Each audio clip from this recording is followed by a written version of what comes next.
Hi, my name's Ian. My name's Kaylan. And together we are Wild Stallions. No, we're not. We're Kirstink Productions. Hey! First of all, I just want to say thank you to Sarah and the Sarah of Horror Festival for including our little film, The Aesthete, in the schedule. And thank you also to you guys for enduring it. Okay, so I believe Sarah has some questions for us. The first one being, let me just check, it is, Tell us where you want to make movies. That's the one. Okay, so in my case, so I saw The Howling when I was 11, and it blew me away. It was a seismic experience for me, and I just from that moment onwards, I always wanted to be involved in horror films in some way. And yeah, my love of horror has continued from that moment, never diminished. It's always been the constant in my life since that point. So now I'm in my own small way living the dream. Ian's my father, so I've largely inherited my love of film from him. Watching 18s, age 12. Yeah, maybe. Sorry for anyone who's offended by that. It's all right. I was sat with him, so we discussed anything that was disturbing, and I covered his eyes for the most extreme stuff. And then just kind of grew out of that. I'm also quite opinionated. That was something that I got in trouble for at school. So stories and films are a good way to make points about things and explore stuff. When he says opinionated, he doesn't mean he's a dickhead. He's not a dickhead. It just means he has strong feelings and thoughts on stuff. So my other thing that I was going to say was it's a really efficient form of escapism. Like when we're making films, everything else just completely falls away. Like the house just becomes a set essentially / storage room for all our stuff. Money kind of loses its value to some degree. yeah. Not that we have any money, but we'll get onto that. Yeah.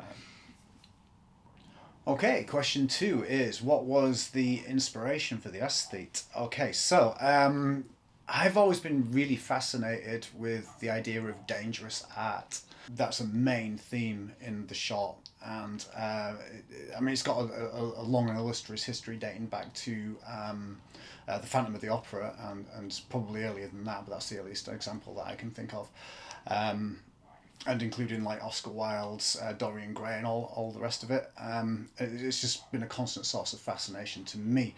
I'm also very interested in the idea of people sort of what they'd be willing to believe out of desperation, the things that they can make themselves believe when the situation exerts that pressure on them.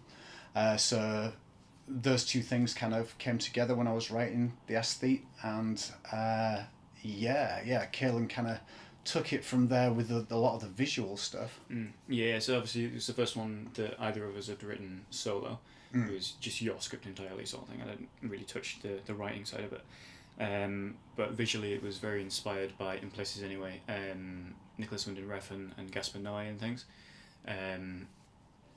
Not perhaps as much in the final product as we would have liked. But yeah, that was my inspiration for the visual side.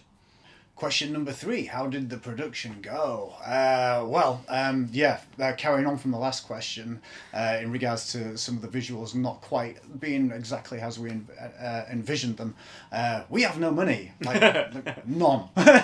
So what little we had, we chiseled into it, and just made do, basically. So what you see is everything we had to throw at it, and we did the best with what we could sort of pull together. It's made entirely out of passion and grit and whatever other people would donate to the project. So we had some wonderful musicians, some wonderful artists. They all got involved and added like music and little art pieces that we chucked in there. They're all credited in the credits. So if you want to check those guys out, please do. They deserve your attention. We also had our actors working for free. If you want to talk a little bit about them, Kaylan. Not entirely for free for baked potatoes. Yeah, we paid our actors in fact, we always pay our actors in baked potatoes. We can't afford to pay them. We'd love to, but we can't afford it. So the least we can do is give them food. So yeah, they get a tatty. They get a tatty and some beans, and that's what they are paid in. So that's production. It's seat of your ass. Yes, very much so. Like, do what you can with what you've got, and hopefully the results, serviceable. Yeah. In addition to that, we're kind of learning as we go, because we're a complete guerrilla outfit. We really did not know what we were doing to start with, and we're a little bit more experienced now than what we were when we made the Aesthete, but it's a little rough around the edges because we didn't really know what we were doing with lighting, for instance. But yeah, we think it's okay. Yeah. So I've got in my notes, there's a couple of bits that we're still exporting now. There's a couple of different formats that we want. We still haven't got like a master copy really, so it's still going now, production wise, in a way. It took us 9 months to edit it because of the aforementioned flying by the seat of your arseness of the project. And not knowing what we were doing at all, and various things not working. It was like perfecting the colour. Eventually we ended up just getting rid of the colour and making it black and white,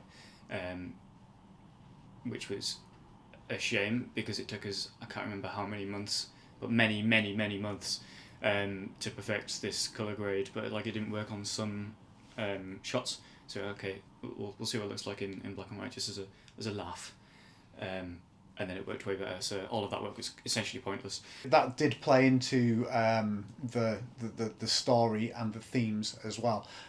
So this is what we're saying. So by flying by the seat of our ass, not knowing what we're doing, sometimes mistakes that we encounter we're able to turn into strengths.